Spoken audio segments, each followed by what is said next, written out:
Hello दोस्तों, कैसे हैं आप सब। उम्मीद है आप सब अच्छे होंगे। दोस्तों, मैं आपका दोस्त एंड होस्ट सचिन मिश्रा एक बार फिर से आपके सामने हूं। दोस्तों, हम लोग पढ़ रहे थे परसेंटेज। तो परसेंटेज का ये पार्ट 3 वीडियो है। इससे पहले 2 पार्ट अपलोड हो चुके हैं, पार्ट 1 एंड पार्ट 2। अगर आपने उनको नहीं देखा है तो इस वीडियो के लिंक में आप जाएंगे डिस्क्रिप्शन में, वहां पर मैंने पार्ट 1 और पार्ट 2 का लिंक दे रखा है। तो प्लीज उसे भी जरूर देखें जा करके। खैर, आज के इस वीडियो में मैं कुछ और क्वेश्चंस लेके आया हूं परसेंटेज के, बहुत ही इंपॉर्टेंट कॉन्सेप्ट। तो चलिए उनको स्टार्ट करते हैं, वन बाय वन सॉल्व करना और समझते हैं कैसे इनको सॉल्व करना है। तो पहला क्वेश्चन है आपके सामने। यदि राम की आय श्याम की आय से 20% कम है, 20% कम है, तो श्याम की आय राम की आय से कितने प्रतिशत अधिक है। सबसे पहले तो क्या होता है, जब ये क्वेश्चन आता है एग्जाम में, तो हमें यही नहीं समझ में आता है कि क्वेश्चन कह क्या रहा है और क्या करना है। तो मैं पहले इस क्वेश्चन को बहुत इजीली आपको समझा देता हूं। क्या हो रहा है, राम की आय श्याम की आय से 20% कम है। तो हमें लेट बेस क्या हो सकता है हमारा, श्याम की आय अगर हमें पता है तो राम की आय 20% कम कर देंगे, आ जाएगा। तो चलिए लेट कर लेते हैं कि श्याम की आय जो है वो कितनी है। आपको पता है मैं क्या करता हूं, हमेशा 100 लेट करता हूं। तो ऑटोमेटिकली क्या हो जाएगी, राम की आय कितनी हो जाएगी, राम की आय हो जाएगी 80%, 80 रुपीज। अगर मैं इसको 100 रुपीज लेट कर लूं तो ये 80 रुपीज हो जाएगा। 100 में आसानी से हो जाता है, क्योंकि 20% का मतलब है सिर्फ 20 उससे कम कर दो। राइट। अब क्वेश्चन ये कह रहा है, तो आपका देखिए क्वेश्चन यहां तक का तो कंप्लीट हो गया। अब अगली लाइन पढ़ते हैं और जो वो कह रहा है वो करते हैं। तो श्याम की आय राम की आय से कितने प्रतिशत अधिक है। अब बात ये हो रही कि यहां पर ये तो हमें पता है कि श्याम की आय से राम की आय 20% कम है, तो भाई 80 हो गया, 80 हो गया। ये बात तो क्लियरली दी हुई। अब क्वेश्चन ने रिवर्स कर दिया कि ये तो आपको बता दिया, अब ये कह रहा है क्वेश्चन कि श्याम की आय राम की आय से कितने परसेंट अधिक है, ये बताओ। बहुत लोग क्या करते हैं, अरे 20% कम है तो उसकी 20% ही ज्यादा होगी। ऐसा नहीं होता है दोस्त। अभी देखो हम लोग इस क्वेश्चन को कर रहे हैं, इतने आसान भी नहीं कि सीधे सीधा आपने लिख दिया। अब हमें ये देखना पड़ेगा पहले श्याम की आय रुपीज में है कितनी ज्यादा। तो श्याम की आय और राम की आय में फर्क देखो कितना है। अगर 100 - 80 करूं तो मैं कितना आएगा, 20 रुपीज। यानी श्याम की आय राम की आय से कितना ज्यादा है, 20 रुपीज ज्यादा है। तो अगर हम कितने परसेंटेज, यानी श्याम की आय कितना परसेंट ज्यादा है, ये निकालने के लिए हमें क्या करना पड़ेगा, कितनी ज्यादा है, कितने रुपीज ज्यादा है, 20 रुपीज। और किससे ज्यादा है, श्याम की आय से कितने प्रतिशत ज्यादा है ये निकालना है। सॉरी, राम की आय से कितने प्रतिशत ज्यादा है श्याम की आय, ये निकालना है। तो हम अपॉन में क्या रखेंगे, राम की आय को रखेंगे और इनटू क्या कर देंगे, 100 कर देंगे। जब आप इसे सॉल्व करेंगे तो 24 × 80 एंड 4 से जब इसको क्लियर करेंगे तो 25, और आंसर देख लीजिए 25% आएगा। ऑप्शन जो है आपका वो ऑप्शन ए करेक्ट होगा। और ऐसा क्वेश्चन आप एसएससी में, रेलवे के एग्जाम में, बैंक के एग्जाम में काफी देख चुके होंगे। इससे पहले जो मैंने पार्ट 1 पार्ट 2 अपलोड किया और ये पार्ट 3 वीडियो जो है, इसमें जितने भी क्वेश्चन है वो किसी ना किसी एसएससी सीजीएल में आए हुए हैं, एसएससी सीएचएसएल में आया हुआ एग्जाम में है। रेलवेज के एग्जाम में जो टीसीएस के एग्जाम टीसीएस कराती है, उस एग्जाम में आए हुए क्वेश्चन को ही मैंने लिया है, ताकि आपको ये ना लगे कि कुछ और पढ़ रहे हैं। वही है जो आता है एग्जाम में, ऐसे ही क्वेश्चन आते हैं। ठीक है। तो ऐसा ही क्वेश्चन कुछ और भी बन सकता है। सिंपल हमें ये देखना पहले तो किसको लेट करना है। जैसे श्याम की आय लेट की 100, तो राम की ऑटोमेटिकली 80, क्योंकि 20% कम है। तो अगर 100 में से आप 20% कम कर दोगे तो 20 कम कर दोगे कितना आ जाएगा, 80। यानी इतनी बात अगर आप 100 वाली बात समझ जाते हो तो आपको लिखने की जरूरत नहीं है। ठीक है, आप अपना मेंटल लेवल पे ही जाकर के सीधे डायरेक्टली, जैसे मैंने यहाँ 100 और 80 लिखा, आप लिख सकते हैं क्योंकि 20% कम है। राइट। तो ठीक है, आप इसको समझ चुके होंगे। चलिए अगले क्वेश्चन की तरफ चलते हैं। अगला क्वेश्चन देखिए क्या कह रहा है। क्वेश्चन नंबर 2 है, यदि वस्तुनिष्ठ अंकगणित दिग्दर्शन का मूल्य द्वितीय संस्करण में 10% और तृतीय संस्करण में 20% बढ़ाया गया तो कुल बढ़ोतरी क्या होगी। ये टोटल डिस्काउंट वाले क्वेश्चन आपको देखने को मिलते हैं कि यहाँ पर वस्तुनिष्ठ अंकगणित दिग्दर्शन, ये जो वर्ड लिखा है इसको ये मत समझिए बहुत टफ है, इससे हमें कोई मतलब नहीं। किसी एक बुक का नाम लिखा हुआ है कि इस बुक का मूल्य का जो सेकंड एडिशन आया हो, सपोज पहला एडिशन ये आया, फिर सेकंड एडिशन आया, फिर थर्ड एडिशन आया। ठीक है, पहले जो भी कुछ प्राइस रहा हो, सेकंड एडिशन में क्या किया गया, 10% इंक्रीज कर दिया गया, और थर्ड एडिशन में इसको 20% इसको इंक्रीज कर दिया गया। तो ओवरऑल में पूछ रहे हैं कि कुल कितनी बढ़ोतरी हुई होगी। अगर मैं यहाँ पर फाइनल अगर बात करूं जो पहले संस्करण में इसका था, यानी कि पहले एडिशन में जो प्राइस था वहां से यहां तक की एक साथ बात की जाए कि कितने परसेंट बढ़ गया, तो हमें ये निकालना है। तो इसके लिए मैं ये करूंगा कि मान लो अगर पहले संस्करण में इसका प्राइस कितना था, 100% है या 100 रुपीज है, जैसा भी आप लिखना चाहो। तो अगर 100% मान लो, यहाँ पर 100 रुपीज लिख दे रहा हूं। अब इसमें क्या हुआ, 10% पहले संस्करण में इंक्रीज हुआ, तो कितना होगा, 100 का आप 10% निकालोगे कितना हो जाएगा, 10 रुपीज, प्लस कर दीजिए। फिर 20% इंक्रीज हुआ, तो यहाँ पर एक बात ध्यान देने वाली होगी, जब यहाँ पर 100 था और यहाँ पर 10 रुपीज इंक्रीज हुआ, तो यहाँ पर जो प्राइस हो गया वो 110 हो गया आपका। यहाँ पर 100 में से 20 रुपीज नहीं इंक्रीज करना है, क्योंकि सेकेंड एडिशन में जब 10% बढ़ चुका है प्राइस तो 110 हो गया। ठीक है, तो यहाँ पर 10 रुपीज ऐड किए गए, तो सेकेंड एडिशन में प्राइस क्या हो गया, 110। ये इंक्रीमेंट लिख लो आप इसको, ठीक है, इंक्रीज हुआ 110 रुपीज। अब इस 110 रुपीज पे क्या होगा, 20% और इंक्रीज कर दो, प्लस 20% कर दोगे तो ये थर्ड एडिशन में आ जाएगा।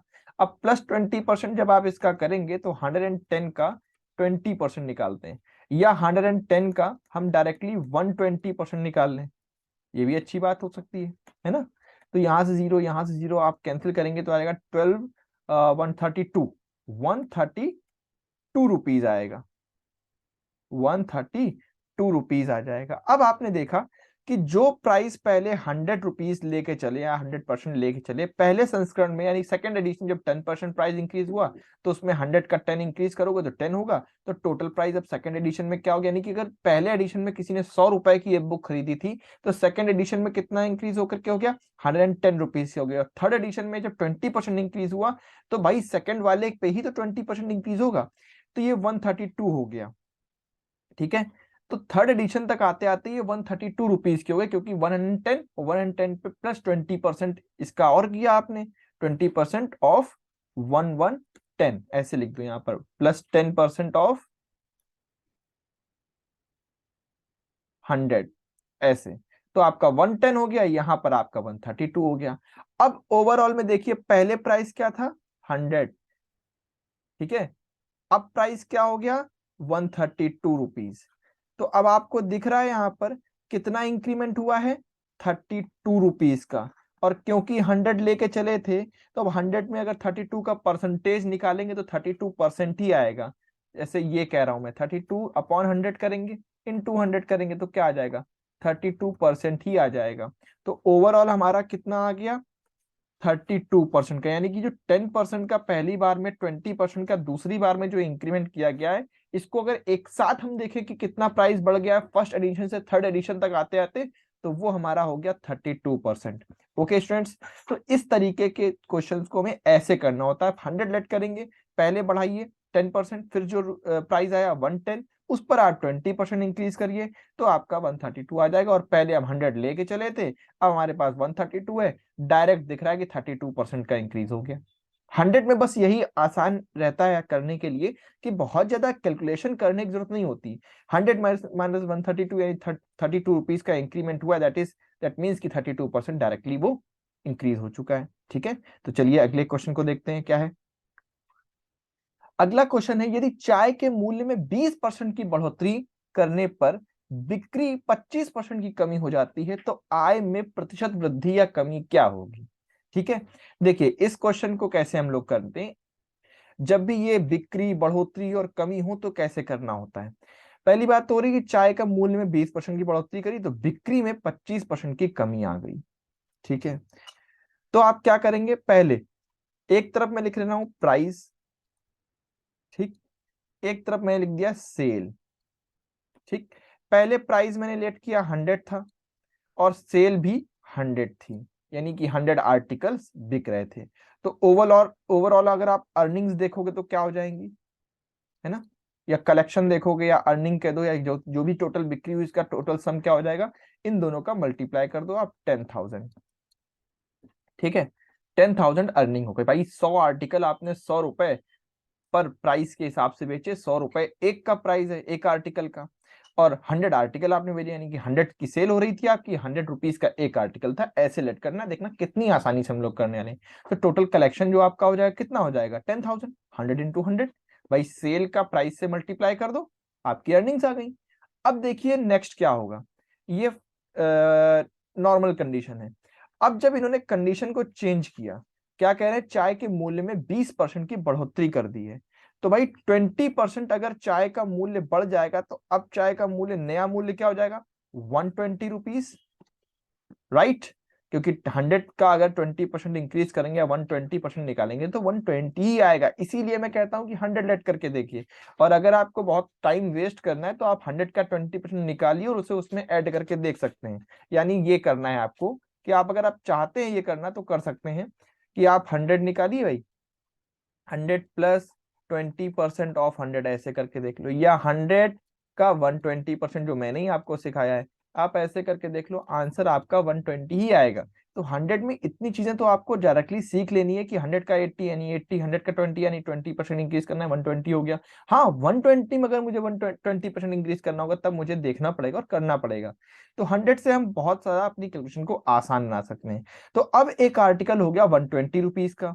जब इन्होंने 120 रुपीज का आर्टिकल किया तो बिक्री में 25% की कमी आ गई। तो जब कमी आ गई तो अब सेल कितनी होगी, 75 आर्टिकल्स की। तो अब अर्निंग्स क्या हो जाएंगी, जरा मल्टीप्लाई करिए, 12 5 जा 60, 0 6 12 7 जा 84, 6 90 और एक जीरो और लगा देंगे हम लोग। तो अभी ये सेल आ गई 9000। तो देखिए पहले टोटल कलेक्शन हो रहा था हमारे पास 10,000 का, अब हो रहा है 9,000 का। और ये पूछ रहे तो आय में प्रतिशत वृद्धि या कमी क्या होगी। भाई पहले इनकम हो रही थी ओवरऑल 10,000, अब है 9,000, तो कितना डिक्रीज हो रहा है 1,000 का, ठीक है। तो कितना डिक्रीज हो रहा है, डिक्रीज हो जाएगा 10,000 माइनस 9,000, यानी कि 1,000 रुपीज की क्या हो रहा है, हमको लॉस हो रहा है या डिक्रीज हो रहा है। अब परसेंटेज में अगर निकालना है कि परसेंटेज कितना डिक्रीज हो रहा है हमारी इनकम का, तो भाई 1,000 अपॉन 10,000, क्योंकि 10,000 पे ही तो कम हो रहा है, जो बेस प्राइस हमारे पास पहले तो वही है। भाई ये था, इससे ये कमी आई है तो हमें परसेंटेज इसी से निकालना पड़ेगा। ऊपर 3 जीरो से इनको कट कर दीजिए यहाँ से 4 जीरो से, ठीक है। तो ये बचा 10 और 10 से एक जीरो यहाँ पर कट जाएगा, तो ओवरऑल ये 10% आ जाएगा। तो 10% का आपका डिक्रीज हो गया है टोटल इनकम में। इन क्वेश्चंस को ऐसे ही किया जाता है और ये बहुत ही आसान तरीका, अगर आप इस पर प्रैक्टिस कर लेते हो तो मुझे तो आपको यहाँ तक लिख के समझाना पड़ा है, आप डायरेक्टली ये वाली स्टेप और ये स्टेप लिखेंगे और यहाँ देख करके आपको फिर कैलकुलेट भी नहीं करना पड़ेगा और 10% तक आप पहुंच जाएंगे। क्योंकि सिंपल सी बात दिख रही है, 10,000 में 1,000 कम हो गया, 1,000 का 10,000 कैसा पार्ट है, 110, 110 का मतलब क्या हो गया, 10%। चलिए अगले क्वेश्चन को देखते हैं। एंड नेक्स्ट क्वेश्चन ये रहा, यदि चीनी के मूल्य में 25% की वृद्धि हो जाए, जो तो खपत में कितने परसेंट की कमी की जाए जिससे खर्च अपरिवर्तित रहे। मींस ये कह रहे हैं कि भाई कोई चीज है, आप भी घर के लिए अपने सामान लाते होगे, अगर आपका एक बजट होता हो कि इतने पैसे लेके जाना है बाजार में और इतनी चीजें लेके आना है, सपोज आप कोई अमाउंट में लेके गए सोच के कि हम 10 kg ये चीज लेके आएंगे, लेकिन उसी के हिसाब से आप पैसे लेके गए, लेकिन हुआ क्या, उस चीज का, उस आर्टिकल का प्राइस बढ़ गया। तो आपको क्या करना पड़ेगा, फिर उसे उतना ही कम लेना पड़ेगा। सपोज अगर 100 रुपए में आप कोई चीज लेने गए हैं जिसका पहले प्राइस मान लो 10 रुपीज है, या मान लो 10 रुपीज है, ठीक है, ठीक है। तो आप 10 kg यानी कि 10 रुपए किलो है तो आप 10 किलो लेके आओगे, ठीक है। टोटल 100 रुपए, लेकिन अगर इसका प्राइस हो जाएगा 20 रुपीज, ठीक। तो 20 रुपीज में अब आपको अगर 10 kg लेना तो आपके पास 200 होना चाहिए, लेकिन आपके पास है तो 100 रुपीज। तो फिर आप क्या करोगे, 5 kg ले पाओगे। तो आपने यहाँ पे अपनी खपत को जो है वो कम कर दिया। तो वही एक क्वेश्चन है कि जब भी ऐसा कुछ होता है कि जैसे किसी चीज का प्राइस बढ़ता है तो हमें अपनी जो कंजम्पशन है उसे कम करना पड़ता है। हर मिडिल क्लास फैमिली में ये होता है, कोई नई बात नहीं है। क्वेश्चन मिडिल क्लास फैमिली से निकला हुआ है और मिडिल क्लास स्टूडेंट को समझाना है और मिडिल क्लास टीचर आपको ये समझा के रहेगा। तो यदि चीनी के मूल्य में 25% की वृद्धि हो रही तो खपत में कितनी कमी आएगी, ठीक है। मैं आपसे फिर से वही कहूंगा कि आप पहले प्राइस को लेट कर लें। जैसे पहला क्वेश्चन क्या था, 100 रुपीज, ठीक। सपोज प्राइस क्या है, 100 रुपीज है, और कंजम्पशन क्या है, खपत जिसको आप कहते हैं, कंजम्पशन मान लीजिए मैंने जो है वो है 100 kg का, या 100 है, यूनिट है मान लीजिए। ठीक है, 100 kg मान लिया मैंने। 100 kg लिखना हो लिखिए, नहीं लिखना है मत लिखिए, सिर्फ ये समझाने के लिए कि ये रुपीज प्राइस और ये कंजम्पशन है, मैंने लिख लिया है। तो टोटल खर्च कितना होगा इस पे? 10,000। टोटल खर्च क्या होगा? 10,000 रुपीज होगा। अब जो काम हुआ है उसे देखिए। ये कह रहे हैं चीनी के मूल्य में 25% की वृद्धि हो जाए, तो नया मूल्य क्या हो जाएगा? नया प्राइस क्या हो जाएगा? 120 रुपीज, राइट। और कह रहे हैं तो खपत में कितनी कमी की जाए कि भाई ये ऐसा हो जाए। पहले मैं आपसे ये कहूंगा कि आप खपत में कमी करिए ही मत। खपत को हम लोग ऐसे लिख लेंगे, 100। जब 100 लिख ले रहे हैं तो हमारे पास कितना आएगा? देखिए, 12500 ये रुपीज आ जाएंगे खपत, ठीक है। लेकिन हमारे पास तो कितने हैं? हमारे पास तो 10,000 ही रुपीज हैं, और यहां पर खर्च हो रहे हैं कितने? 12,500 रुपीज, अगर हम 100 ही रखते हैं, ठीक है। लेकिन अभी हमें यह बताना है कि खपत को कितना कम करना पड़ेगा। तो खपत को इतना कम करना पड़ेगा ताकि ये जो 2,500 रुपए यहां से यहां में आप देखेंगे जो ज्यादा खर्च हो रहे हैं ये कम हो जाए, ठीक है। यानी हमारी खपत कितनी बढ़ रही है? 2,500 रुपए। अगर हम इस 12,500 में से 10,000 को कम कर दें, समझने की बात है, बस केवल यहां पर एक बार आप समझ जाएंगे तो आपको क्लियर हो जाएगा। ये 2,500 रुपए जो है, इसी खपत को तो हमें कम करना है, राइट। यही 2,500 रुपए तो एक्स्ट्रा हो रहा है, और ये 2,500 रुपए खपत कम हो जाएंगे तो उतनी ही खपत हमारी कम हो जाएगी। तो कितना परसेंट हमें खपत को कम करना पड़ेगा, ये हम डायरेक्ट प्राइस से निकाल लेंगे। अब ये 2,500 रुपए हमें कम किस पे करने हैं? ये 2,500 रुपए हमें कम करने हैं इस प्राइस से, यानी कि इस 12,000,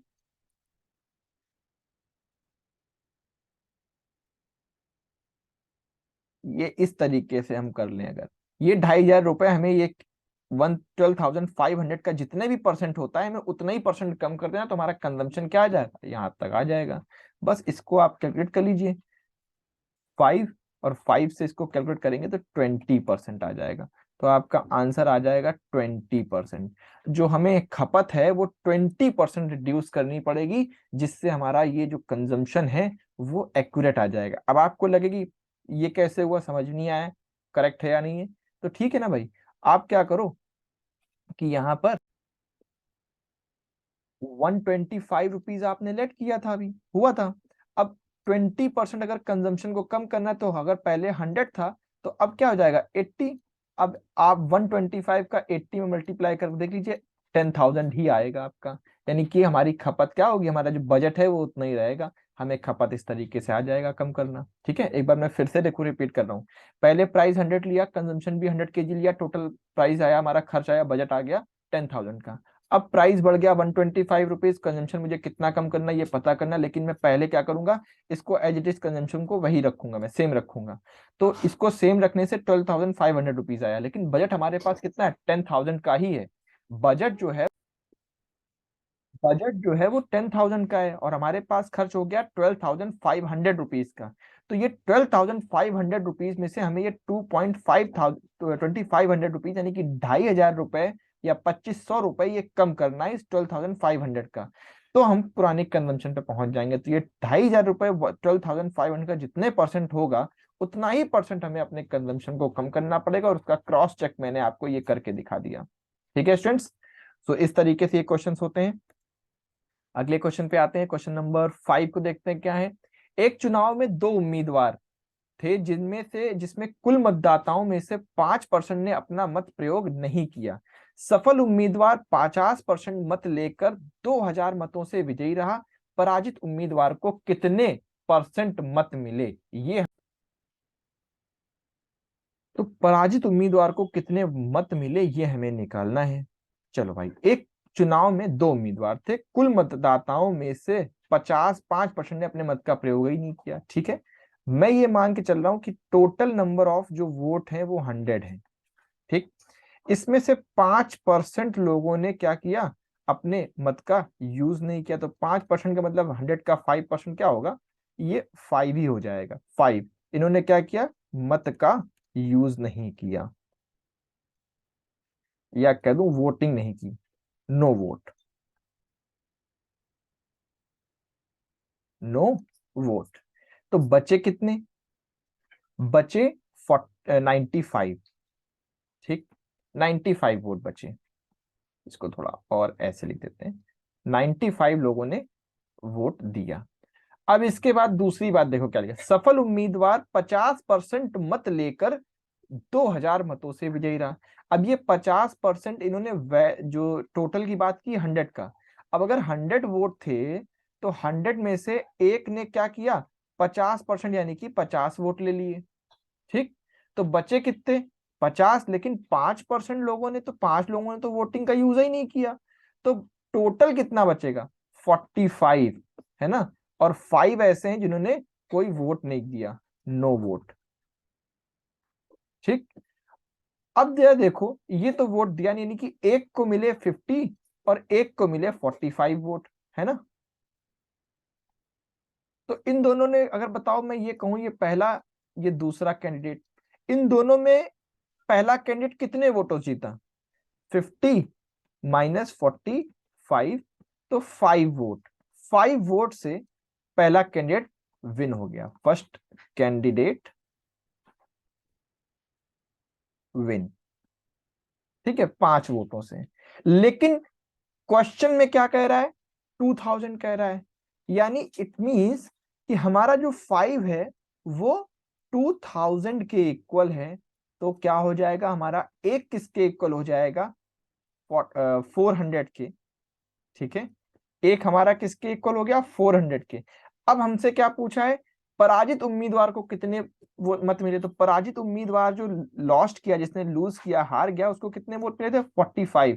तो अगर एक ये है तो दोस्तों 45 कितना हो जाएगा, 400 इंटू 45, तो आंसर आ जाएगा 18,000।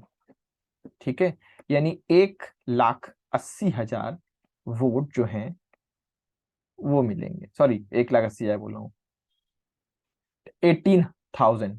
ठीक है, तो ऑप्शन नंबर 1 आपका जो है, ए ऑप्शन जो है वो करेक्ट हो जाएगा। ठीक है, तो इस तरीके से हम लोग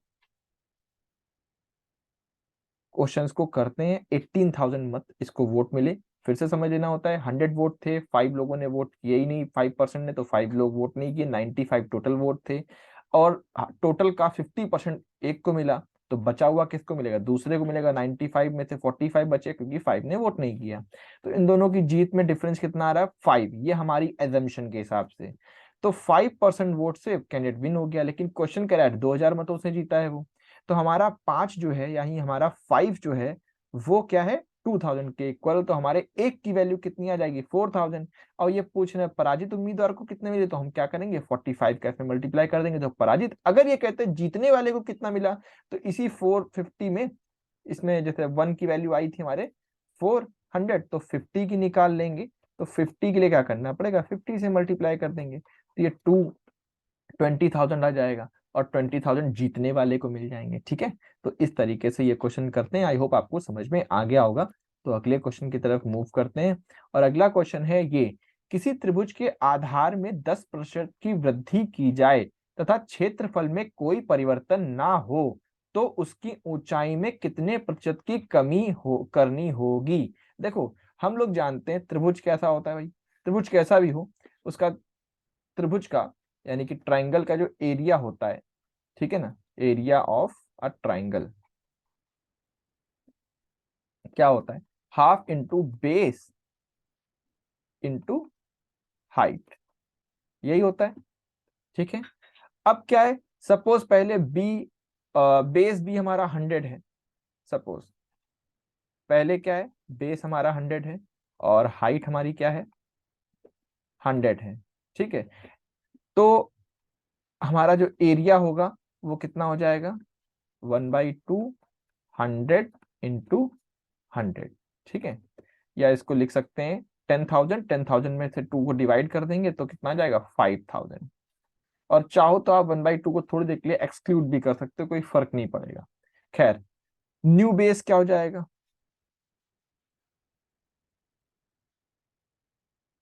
अब जब चेंज हो गया है तो नया बेस क्या है हमारे पास, नया बेस हमारे पास है कि त्रिभुज के आधार में 10% की वृद्धि हो जाए। भाई 10% की वृद्धि कर दी हमने इसमें, तो 110 हो गया। ठीक, तो क्षेत्रफल में कोई परिवर्तन ना हो तो उसकी ऊंचाई में कितनी प्रतिशत की कमी करनी होगी ये बताना है। बिल्कुल वैसे ही जैसे कि चीनी का मूल्य बढ़ गया था तो कंजम्पशन कितने परसेंट घटा दिया जाए ताकि ओवरऑल जो प्राइस है उसमें दिक्कत नहीं हो, कितने परसेंट खपत में कमी कर लें ताकि उसी बजट में काम हो जाए। वैसा ही है कि अब ये कह रहे हैं कि क्षेत्रफल ना बढ़े इसलिए उसकी हाइट कितना कम करनी पड़ेगी। तो ऐसे में हम लोग क्या करते हैं, हम लोग हाइट भी वही ले लेंगे पुरानी वाली। यानी मैं ये कहूंगा कि अभी तो मैंने हाइट थोड़ी देर के लिए 100 ही ले ली।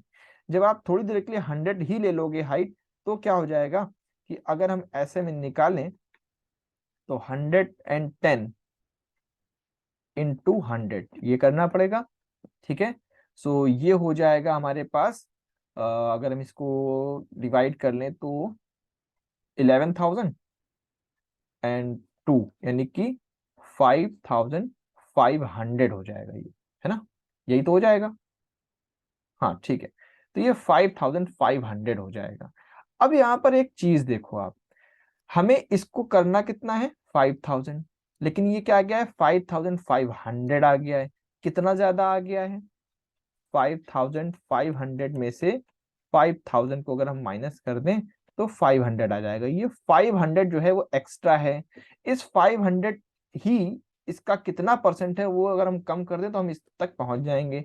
यानी हमें खपत में यानी कि हाइट को की अगर हम बात करें तो 5,500 अपॉन 5,500, बिल्कुल खपत वाले क्वेश्चन जैसा है ये क्वेश्चन।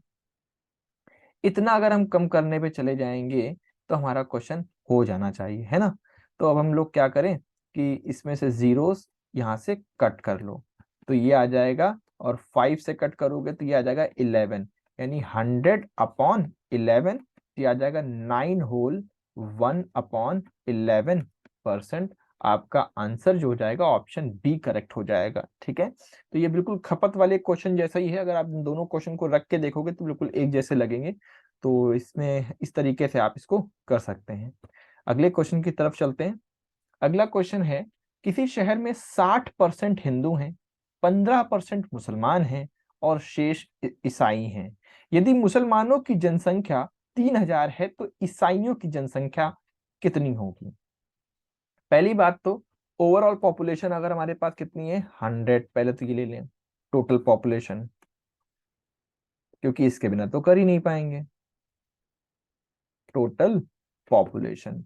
अब इसमें से क्या हो रहा है 60% हिंदू हैं। 60% मतलब हो गया क्या 60, ये कौन है, ये है हिंदू। ठीक है, और इसके बाद 15% जो है यानी कि 15 ही हो जाएगा, ये है मुसलमान।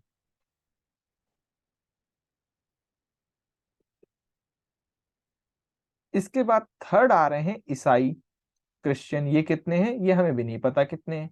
तो भाई 60 और प्लस 15 अगर आप कर लोगे तो 75, है ना। 100 में से 100 माइनस 60 माइनस 15 तो बचेगा कितना 60 प्लस 10 70 75 25, यानी 25% क्या है वो है ईसाई। 25% का मतलब हो जाएगा 25, ये है क्रिश्चियन। ठीक है, क्वेश्चन ये है कि यदि मुसलमानों की जनसंख्या 3,000 है, हमारे पास मुसलमान कितने हैं 15, क्वेश्चन कह रहा है 3,000, यानी अकॉर्डिंग टू क्वेश्चन 15 जो है वो किसके इक्वल है 3,000 के। तो इससे एक की वैल्यू हमें मिल जाएगी कितना 3,000 अपॉन 15, यानी कि 200। हमारे एक की वैल्यू 200 के इक्वल है। हमसे पूछा रहा ईसाइयों की जनसंख्या कितनी है, हमारे पास ईसाई कितने हैं 25। सो क्रिश्चियन इज इक्वल्स टू, आप समझ गए होंगे आपको क्या करना है। क्रिश्चियन के लिए 1 की वैल्यू अगर 200 है तो 25 की वैल्यू निकालेंगे तो क्या आ जाएगा 200 इंटू 25, तो 25 दूना 50 और ये आ जाएगा 2 जीरो और, यानी कि 5,000। तो इस तरीके से बहुत ही आसान क्वेश्चन था, पिछले क्वेश्चन को देखते हुए बहुत ही आसान क्वेश्चन था। तो इस तरीके से हम लोग कर सकते हैं। यहाँ कहीं भी आप देखेंगे मेरे क्वेश्चन बताते समय हम लोग एक्स नहीं लेट कर रहे हैं। तीसरा वीडियो है ये परसेंटेज का, और ये टोटल मिला के 30 क्वेश्चन हो जाएंगे इस वीडियो के बाद। एक भी क्वेश्चन में मैंने एक्स लेट नहीं किया है, क्योंकि अगर आपने एक्स लेट किया तो आपको इतना टाइम लग जाएगा क्वेश्चन करने में कि फिर आप 3 से 4 क्वेश्चन आपके छूट जाएंगे।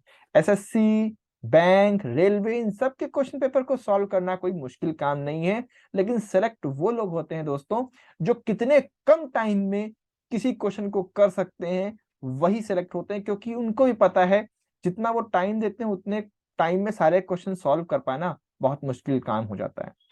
तो 100 में से कुछ लोग 60 करते हैं और कुछ लोग होते हैं 90 तक कर जाते हैं। 90 तक कर जाने वाले लोग इस तरीके से सॉल्व करते हैं क्वेश्चन को, इस तरीके से सीखते हैं। और 60 जो लोग करते हैं 60 क्वेश्चन, वो एक्स वाले तरीके से करते हैं, क्योंकि उससे मोस्टली इतने ही पॉसिबल है कि आप कर पाओगे।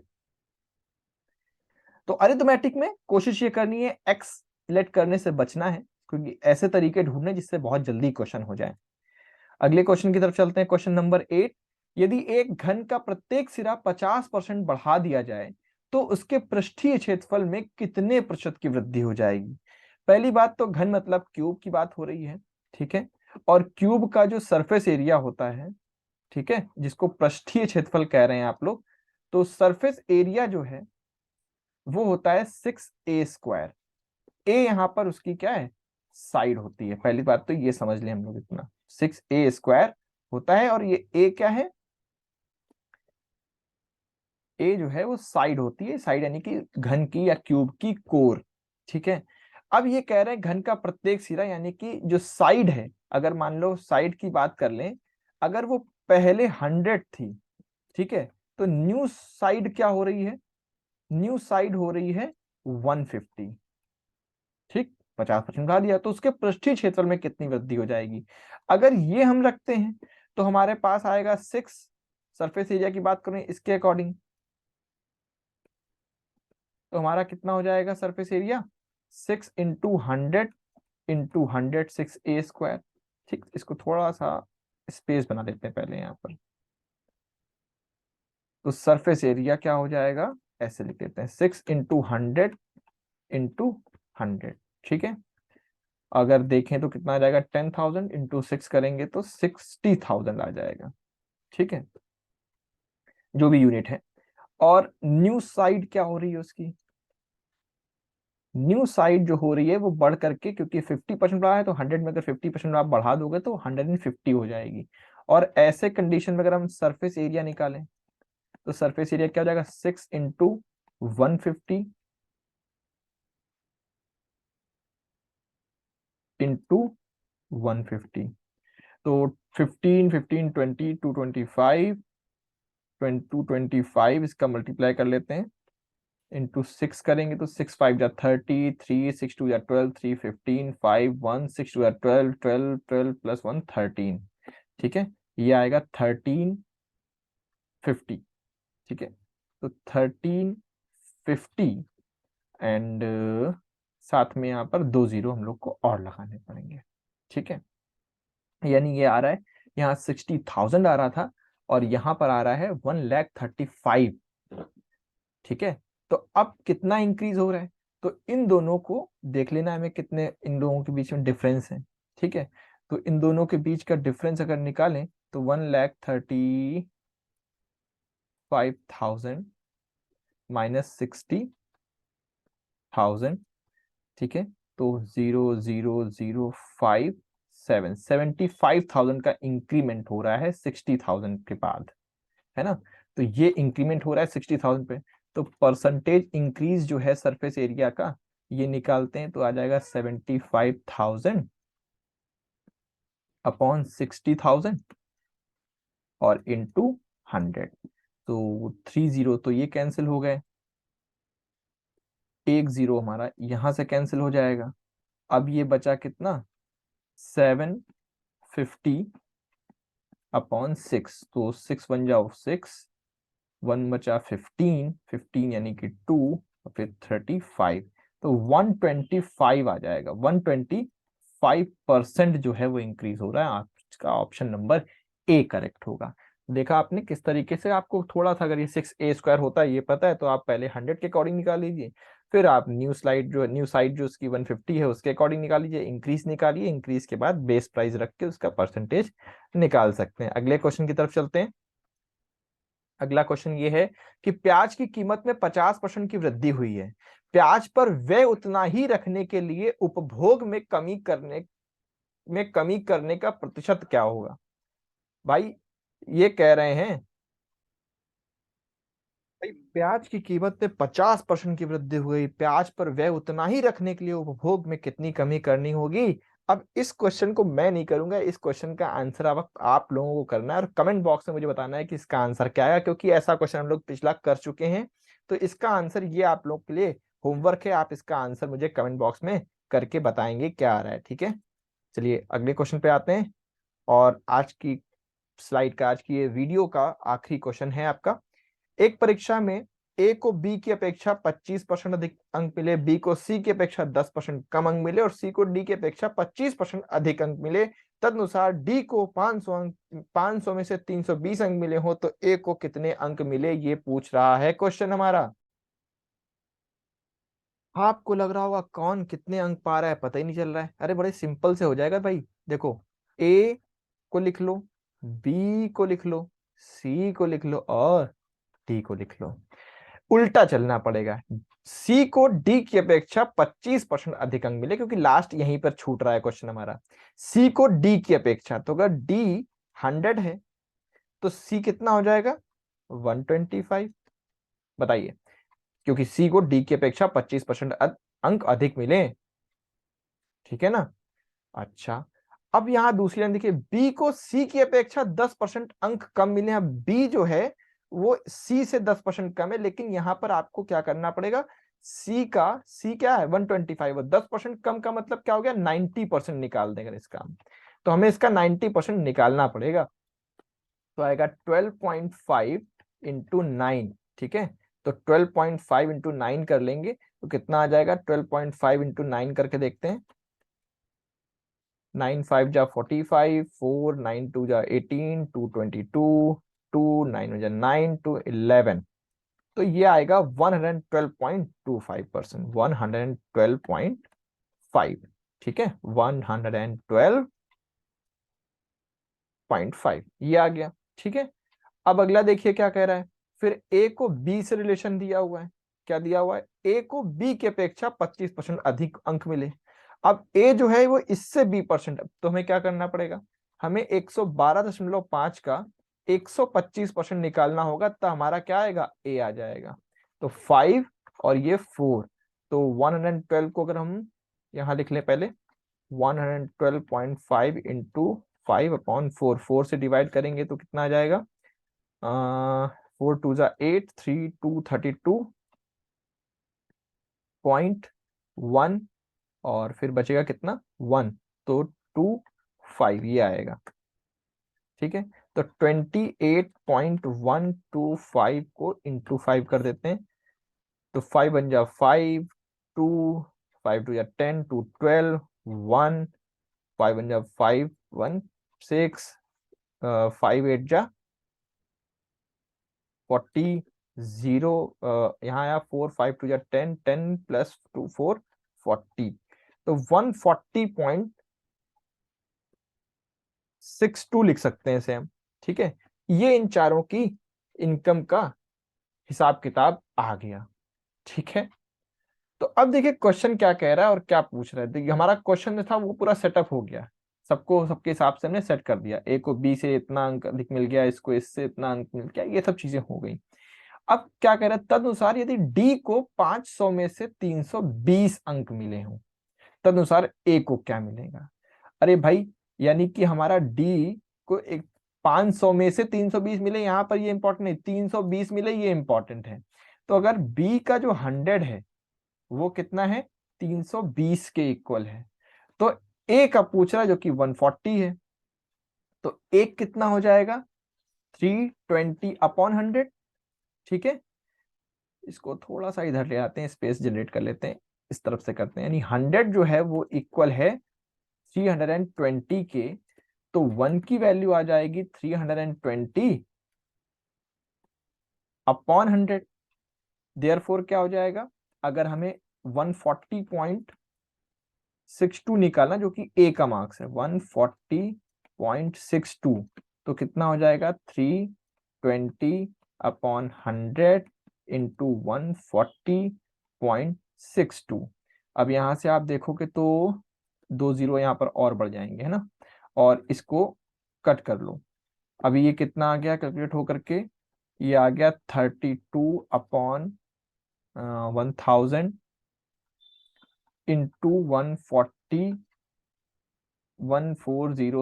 इस तरीके से आ जाएगा। और इसमें भी अब 3 जीरो अगर एक साथ कम कर दो, मुझे कम करना चाहिए नहीं था, तो ये आ जाएगा 1 2 3 14.2। यानी कि इनडायरेक्टली मैं क्या करने जा रहा हूँ, देखो 14.06 टू था, मैंने उसे कैलकुलेट नहीं किया, कैंसिल कर दिया, 32 से मल्टीप्लाई कर लेते हैं।